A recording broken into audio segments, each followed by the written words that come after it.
صباح الخير الطيبين. نمت بالساعة 7:30، ما لحقت على هاي الفرحة اللي فرحتوها اخواننا السوريين.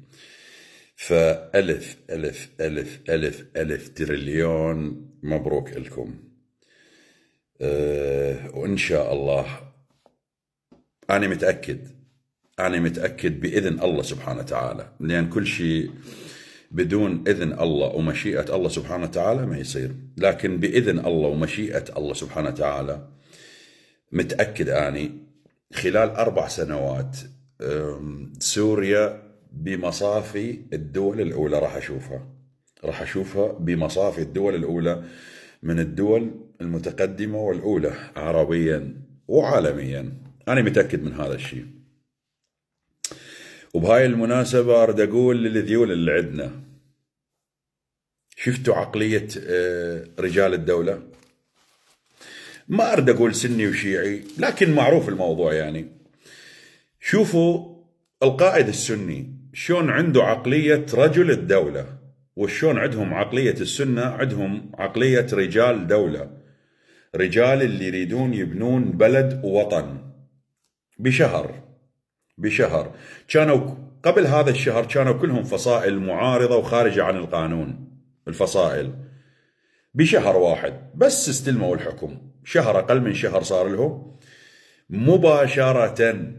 مباشرة اليوم اجتمعت كل الفصائل اللي خارج الدولة، خلينا نقول كلهم اجتمعوا وحلوا نفسهم وأعلنوا انضمامهم لوزارة الدفاع، وانتهى، ويمشون وفق قانون ووفق لوائح معينة. شفتوا عقلية السني؟ هاي العقلية اللي تبني دولة.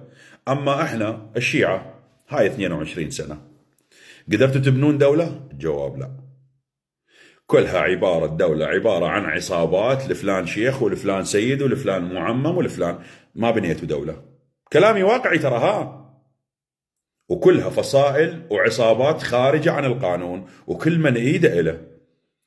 بشهر واحد أحمد الشرع كان مصنف إرهابي، بشهر واحد خلى وزراء خارجية كل دول العالم تيجي إلى يمه الصافحه وتطلب أن تصير علاقات دبلوماسية طيبة وياها، واللي يريد يستثمر واللي بشهر واحد. كل هذا الشيء بشهر واحد. شوفوا عقلية رجل الدولة. مو شرط يعني كان سني بس بصورة عامة السني هي هاي عقلية السني.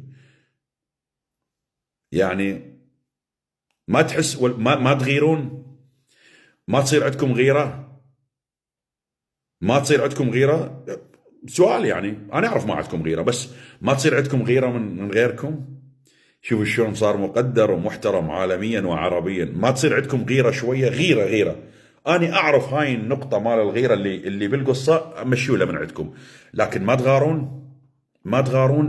ما عندكم شوية غيرة؟ شرف ناموس على بلدكم، على شعبكم؟ ما عندكم غيرة على مذهبكم يا أبا على الأقل؟ ما عندكم غيرة، شرف ناموس؟ أنا أعرف ما عندكم. عليكم وعلى شرفكم. وارجع واقول ألف ألف تريليون مبروك، وتستاهلون، واحنا وياكم ومساندينكم خطوة بخطوة يا الشعب السوري.